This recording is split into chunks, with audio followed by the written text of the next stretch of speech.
잠언 19장 26절에서 29절 말씀입니다. 심판과 채찍이 예비되어진 악행. 오늘은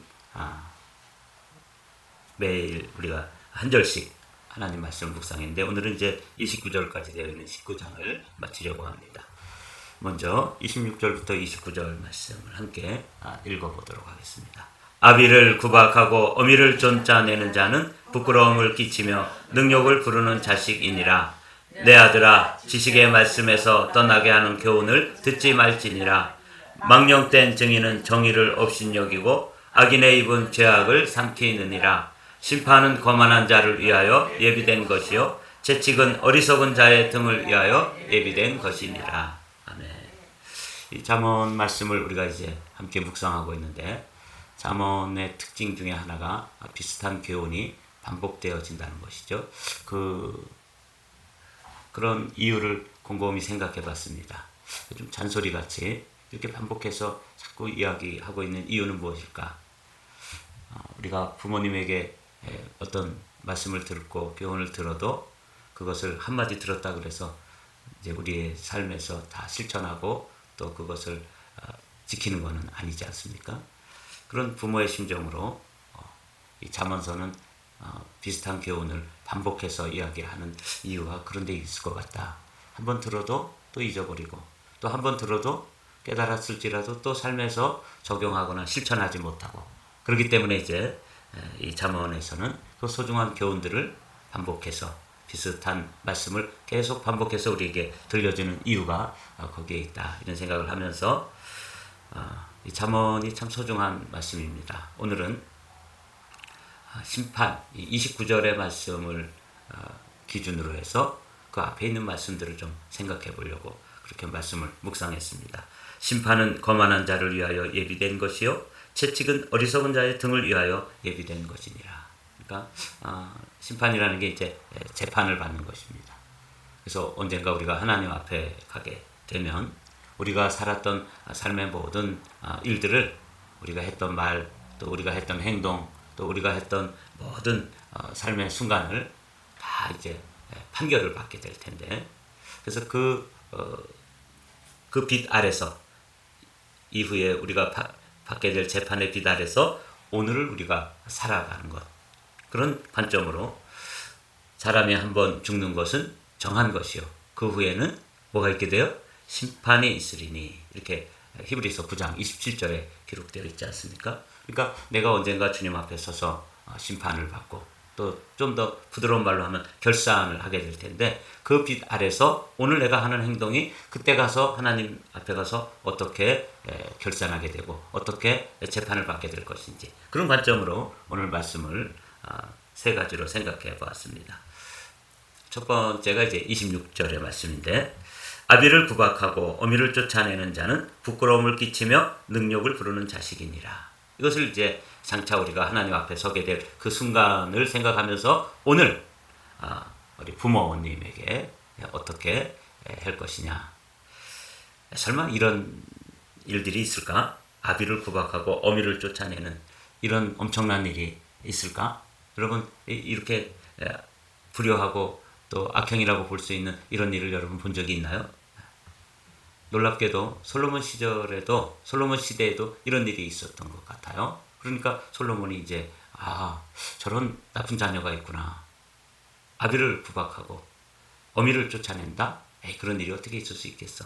실제로 현대에 들어서 미국에서도 그런 일이 있어요. 제가 아는 분인데 아버님이 돌아가셨습니다. 돌아가셨는데 장례를 못 지내게 된 거예요. 왜 그러냐면 이 돌아가시면 살아있을 때는 잘 모르지만 돌아가시고 나면 그 평소에 맞았던 부분에 멍이 다 드러난대요. 시신에. 이제 사망 진단서를 끊어야 되는데 의사가 와서 보고 이것은 이 사람은 자연스럽게 돌아가신 분이 아니고 맞아서 죽은 것 같다. 이렇게 이제 사망 진단서를 끊어주지 않는 거예요.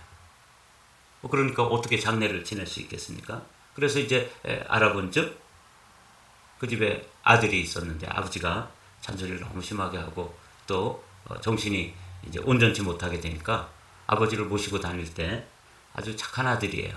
근데 아버지를 모시고 다닐 때 이제 보지 않는 곳에서 아버지를 때렸던 것 같아요. 그러니까 뭐 그렇게 악한 사람은 아닐지라도 아버지가 하도 이제 말을 안 들으시고 그러니까 한 대씩 두 대씩 때렸는데 나중에 돌아가신 다음에 그게 몸으로 다 드러난 거예요. 뭐 등에도 그렇고 뭐 팔에도 그렇고 맞은 흔적이 나타나니까 경찰들이 오고 그다음에 장례가 이제 지낼 수가 없게 돼가지고 아주 한참 고생했어요. 그래서 주변에서 이런 상황이 그렇게 뭐 아버지를 학대한 것 같지는 않고 특별히 그 어머니가 계셨는데 어머니가 이제 경찰들에게 가서 이제 증언을 했습니다. 여러 가지로 증언을 했지만 경찰들이 그 어머니의 말, 주변 사람들의 말도 안 듣더라고요. 증거가 너무 분명하니까. 때리는 흔적이 아주 분명하니까. 이런 일들이 오늘에만 있는 게 아니라 솔로몬 시대에도 있었던 거죠. 아비를 구박하고 어미를 내쫓는 사람들. 참 있을 수 없는 일처럼 보이는데 종종 이런 일들이 있는 거죠. 그래서 이런 사람들은 부끄러움을 끼치며 능욕을 부르는 자이다. 이 능욕을 부른다는 게 이제 자기 자신의 삶에 부끄러움이 오는 거예요. 여기 나오죠. 세 번역을 보면 아버지를 구박하고 어머니를 쫓아내는 자식은 부끄러움과 수치, 능욕이라는 게 그런 부끄러움, 수치 이런 것을 자기가 스스로 끌어들이는 것이다. 그 사실은 그 아들이 제가 방금 말씀드린 그 아들이 장례를 못 지나게 되니까 이게 뭐 얼마나 부끄럽습니까? 그래도 기껏 아버지 잘 모시고 또 돌봐드리고 40이 넘도록 장가도 안 가고 그 다음에 그렇게 아버지를 모셨는데 그 마지막 판에 가가지고 드러난 거예요. 그냥 막 온몸에 멍이 들고 이러니까 장례를 못 지나. 그러다가 이제 결국은 아들이 이제 일단은 체포가 됐었다가 이제 풀려나고 그래가지고 이제 장례식을 지난 그런 경험이 아주 가까이에서 있었습니다. 이게 이제 이런 경우죠. 그 뭐 부끄러움과 수치를 끌어들이는 거죠. 이게 이제 첫 번째로 우리가 하나님의 심판의 빛 아래서 이 땅에서뿐만 아니라 하나님 앞에 갔을 때 아무도 모르게 부모를 구박하고 아버지를 때리고 아버지가 뭐 치매에 걸렸으니까 뭐 때린들 뭐 누구한테 맞았다고 얘기할 수도 없고 뭐 그러니까 뭐 완전 범죄처럼 보였는데 딱 돌아가시고 나니까 온 몸에 멍이 드러나고 이러면서 이렇게 사람들에게 다 알려지게 된 거죠. 부끄러움과 수치를 끌어들이는 자식이 된 거예요. 그렇게 오랫동안 결혼도 못하고 모셨는데 이런 결과를 초래한 거죠. 우리는 이 성경 말씀 에베소서에 있는 말씀 한번 읽어보겠습니다. 제가 읽겠습니다. 자녀들아 주 안에서 너희 부모에게 순종하라. 이것이 옳으니라. 내 아버지와 어머니를 공경하라. 이것은 약속이 있는 첫 계명이니 함께 있습니다. 이로써 내가 잘되고 땅에서 장수하리라. 그렇습니다. 10계명이 있잖아요. 1계명부터 4계명까지는 하나님께 대한 계명입니다. 그래서 하나님의 이름을 망령되 일컫지 말고 안식일을 기억하여 거룩히 지키고 또 이 땅에 있는 것들 또 바다에 있는 것들 하늘에 있는 것들의 형상 우상을 만들지 말고 하나님 외에 다른 신을 두지 말고 이렇게 1계명부터 4계명까지가 하나님께 대한 계명이라면 이 땅에서 6계명부터 10계명까지는 이웃과의 관계에서 살인하지 말라, 거짓 증거하지 말라, 또 도적질하지 말라, 간음하지 말라 이런 이야기들이 들어있잖아요. 이 하나님에 대한 계명과 이웃과의 계명 사이에 있는 계명이 뭐냐면 하나님과 이웃을 이어주는 그 고리에 뭐가 있냐면 제5계명으로 내 부모를 공경하라. 근데 요 10계명 중에서 요 계명은 뭐가 들어있다고요? 약속이 들어있습니다. 그리고 그것이 사람과의 관계, 이웃과의 관계에서 이제 첫 계명이 되기 때문에 이렇게 되어 있는 거예요. 자녀들아 주 안에서 너희 부모에게 순종하라. 이것이 옳으니라. 내 아버지와 어머니를 공경하라. 이것은 약속 있는 첫 계명이니 이렇게 되어 있잖아요. 그런데 솔로몬 시대에도 이 자녀들 가운데 그렇지 못한 자녀들이 부모를 거역하고 또 구박하고 어미를 내쫓고 이런 자녀들이 있었다는 것이죠. 이걸 심판의 빛 아래서 한번 보자는 거죠. 어느 날 언젠가는 우리가 하나님 앞에 갔을 텐데 자기 부모에게 이 계명에 나와 있는 부모에게 순종치 아니했던 그 큰 악행을 어떻게 다 하나님 앞에 가서 감당할까 이런 관점으로 부모에게 순종하는 것이죠. 이 마지막 때에는 사도 바울도 그렇게 사랑이 식어지고 부모에 대해서 구박하고 내쫓고 또 그렇게 하지 못하는 일들이 있는 것 같아요. 디모데후서 3장에 있는 말씀을 함께 읽어보겠습니다. 함께 읽습니다. 너는 이것을 알라. 말세에 고통하는 때가 이르러 사람들이 자기를 사랑하며 돈을 사랑하며 자랑하며 교만하며 비방하며 부모를 거역하며 감사하지 아니하며 거룩하지 아니하며 무정하며 원통함을 풀지 아니하며 모함하며 절제하지 못하며 사나우며 선한 것을 좋아하지 아니하며 이렇게 되겠죠. 이 마지막 때가 가까울수록 사람들의 마음이 점점 완악해지면서 이웃과의 관계에 있어서도 이렇게 자기를 사랑하고 돈을 사랑하고 그 다음에 교만하고 비방하고 그 사이에 나오죠. 부모를 거역하며 이렇게 나오더라고요. 사랑하는 성도 여러분, 오늘 아침에 이제 그 말씀을 나누는 거예요. 우리가 하나님 앞에가 설날이 있는데 이렇게 마지막 때에 사람들이 다 이렇게 하더라도 우리 하나님의 자녀들만큼은 내 부모를 주 안에서 순종하라. 그리고 공경하라. 이게 땅에서 잘 되고 그리고 오래 사는 길이다. 장수하는 길이다. 이렇게 가르쳐 주시는 말씀을 우리가 듣는 것이죠. 디모데후서의 4절부터 5절까지도 그렇게 쭉 이어져요. 배신하며 조급하며 자만하며 쾌락을 사랑하기를 하나님 사랑하는 것보다 더하여 경건의 모양은 있으나 경건의 능력은 부인하는 자니 다 같이 있습니다. 이 같은 자들에게서 내가 돌아서라. 그들과 함께 가지 말라.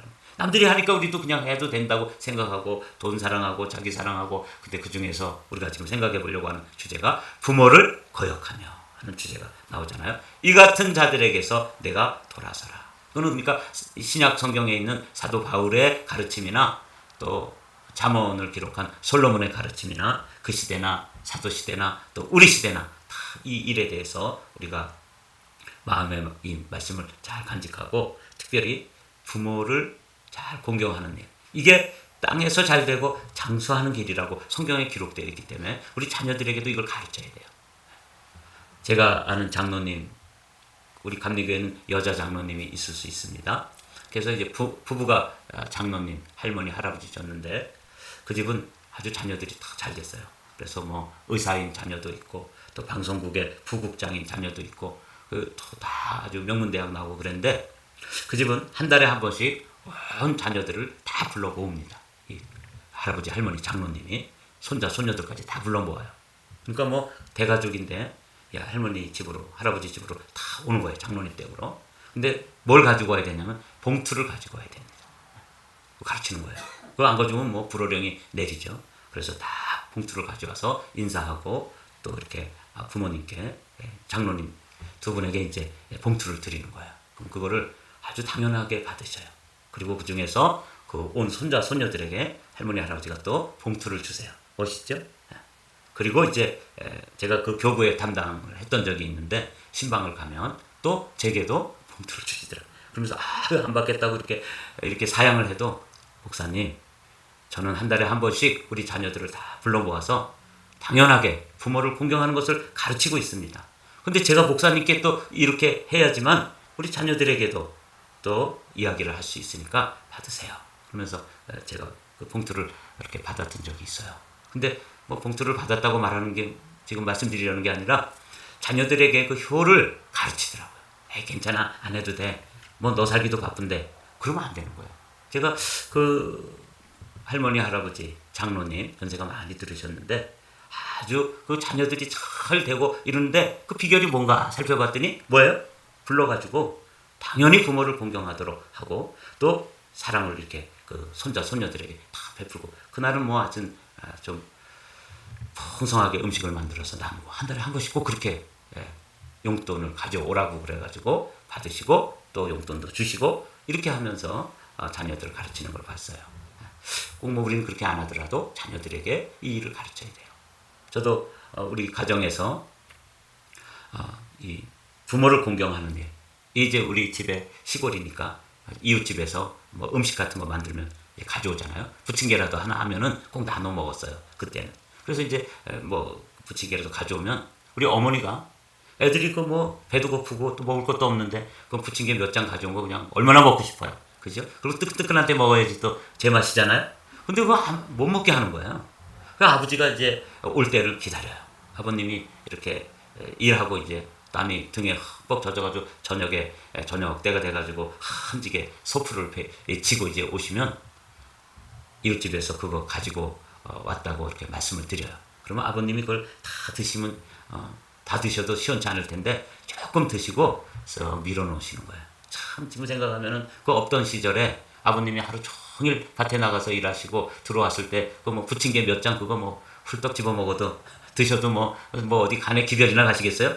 그런데도 그걸 또 조금만 나는 됐으니 너희들 먹으라. 그러면 우리 형제들이 달려들어가지고 엄마 아버지는 이런 거 안 좋아하시나 봐.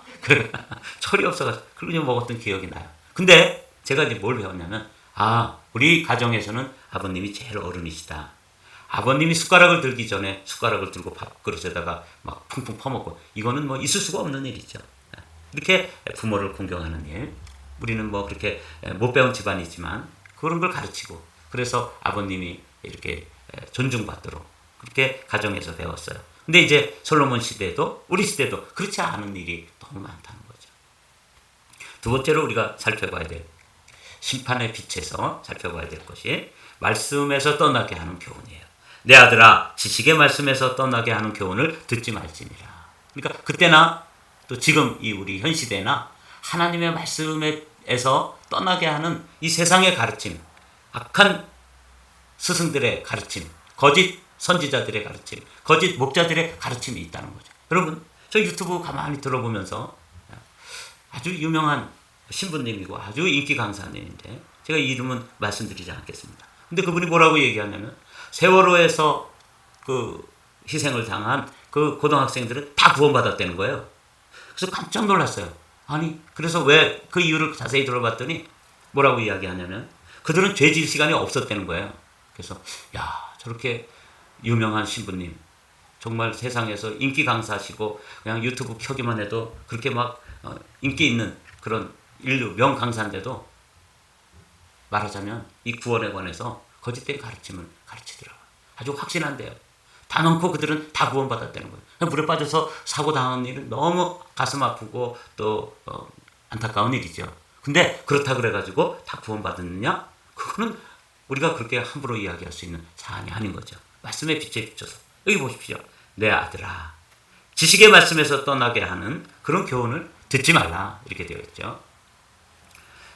여기 이제 이렇게 그런 교훈을 들으면 you will stray from the words of knowledge 라고 되어 있어요. stray라는 말이 단어를 제가 잘 몰라서 이제 찾아봤더니 이 떠나게 하는 건데 방황하다, 길을 잃다, 벗어나다, 이탈하다 그런 뜻이에요. 그러니까 이런 잘못된 교훈에 자꾸 귀를 기울이면 우리가 본래 갈 진리의 길에서 이탈되는 거예요. stray. 거기서 벗어나게 되는 거예요. 그래서 원래는 우리가 교훈, 진리의 말씀을 깨달은 사람들이었는데 거기서 떠나게 되는 것이죠. 내 아들아 지식의 말씀에서 떠나게 하는 교훈을 듣지 말지니라. 그러니까 지식의 말씀이 사실은 이 잠언서에서는 잠언의 교훈이고 하나님 말씀 전체를 의미하는 건데 잠언에서 이 지식의 말씀에 대해서 말씀하시는 부분을 제가 읽어봤습니다. 이걸 이제 다른 번역으로 먼저 보죠. 아이들아 지식의 말씀에서 벗어나게 하는 훈계는 듣지 말아라. 우리 공동 번역 함께 읽어보실까요? 내 아들아 지식의 말씀을 등지려거든 꾸지람을 듣지 않아도 좋다. 이렇게도 이제 번역이 됐는데 잠언 1장에 가가지고 잠언을 기록한 목적 이게 지식의 말씀, 지혜의 말씀을 주시려는 건데 이게 이제 이렇게 기록되어 있습니다. 다윗의 아들 이스라엘 왕 솔로몬의 잠언이라. 이는 지혜와 훈계를 알게 하며 명철의 말씀을 깨닫게 하며 지혜롭게 공의롭게 정의롭게 정직하게 행할 일에 대하여 훈계를 받게 하며 지금 이 잠언서를 기록하고 있는데 잠언서를 기록하는 이유는 이렇게 지혜롭게 공의롭게 정의롭게 정직하게 행하도록 이 말씀을 주고 계신 거예요. 근데 이런 말씀을 듣지 않는 게 아니라 잘못 가르치고 우리를 그 길에서 떠나게 하는 말씀에 대해서는 잘 분별해가지고 귀를 닫아야 된다. 이렇게 되어 있는 것이죠. 어리석은 자를 슬기롭게 하며 젊은 자에게 지식과 근신함을 주기 위한 것이니 지혜 있는 자는 듣고 학식이 더할 것이요 명철한 자는 지략을 얻을 것이라.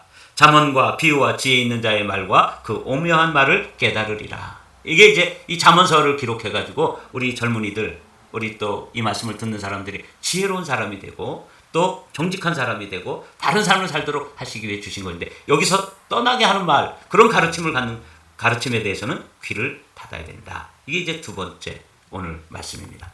이제 마지막으로 망령된 증인에 관해서 망령되게 하는 증인의 삶. 요렇게 가르치는 것에서 우리가 우리를 지켜야 되는 것이죠. 망령된 증인은 정의를 없인 여기고 악인의 입은 죄악을 삼키느니라. 그래서 이제 증인이라는 말씀을 제가 생각해 봤습니다. 이 망령되다는 말은 세번역 현대인의 성경에서는 악한 것으로 또 공동번역에서 악한 증인으로 이렇게 번역이 됐잖아요. 이 망령되다는 것은 히브리어로는 벨리야알이라고 되어 있어요. 이거는 다른 말로 얘기하면 그 영이 벨리알, 그 악한 영이 들어와서 거하는 거예요. 그러니까 망령이라는 것은 그냥 한자 그대로 하면은 영이 망한 사람이에요. 그래서 영이 마귀로 이렇게 사로잡혀 있어서 망령, 영이 망한 사람, 영이 악한 영에 사로잡힌 사람. 이렇게 해서 사람들에게 거짓 증언을 하는 이런 일을 하지 말아라. 이렇게 이제 우리에게 오늘 말씀해 주시는 거죠. 거꾸로 우리는 망령된 증인, 악한 영에 사로잡혀가지고 악한 말로 증언을 하는 사람이 아니라 오히려 예수님의 증인이 되는 삶을 생각해 보았습니다. 오직 성령이 너희에게 임하시면 너희가 권능을 받고 예루살렘과 온 유대와 사마리아와 땅끝까지 이르러 내 증인이 되리라. 여러분, 망령된 증인, 이거 하나님 앞에 가면은 다 이제 결산해야 돼요. 정산해야 되고 심판받아야 돼요. 그러므로 우리는 거꾸로 주님의 증인으로서 오늘도 정직하게 말하고 바르게 증언하고 바른 언어의 삶을 살아야 되는 것. 이게 이제 오늘 살펴보려고 하는 제목입니다. 29절의 말씀으로 오늘 이제 전체적으로 살펴본다 그랬죠. 29절의 말씀, 심판은 거만한 자를 위하여 예비된 것이요 채찍은 어리석은 자의 등을 위하여 예비된 것이니라. 오늘 세 가지의 삶을 우리가 살펴보았는데 이것입니다. 한번 읽어볼까요? 불효하게 하는 악행, 말씀에서 떠나게 하는 교훈, 망령되게 하는 증인. 네, 사랑하는 성도 여러분, 오늘도 우리가 이 외에도 우리의 삶을 하나님 앞에 가서 우리가 서게 될 날이 있다. 그분 앞에 가서 이제 재판을 받아야 되고 결산을 해야 되는 날이 있다고 하는 것을 성경은 이야기하고 우리 경험을 통해서도 잘 알고 있지 않습니까?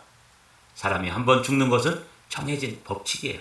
그리고 또 하나의 법칙은 뭐냐면 하나님 앞에 가서 다 심판을 받는다. 그 후에는 심판이 있으리니. 그래서 그 심판의 빛 안에서 내가 그 심판을 받게 되는 그날을 생각하면서 오늘을 절제하는 것이죠. 오늘을 의미 있게, 바르게, 정직하게. 그래서 부모에 대해서도 또 언어 생활에서도 그리고 또 가르침을 받는 교훈을 받는 것도 잘 분별해 가면서 지혜로운 그런 지혜자들이 되시기를 주님의 이름으로 축복합니다.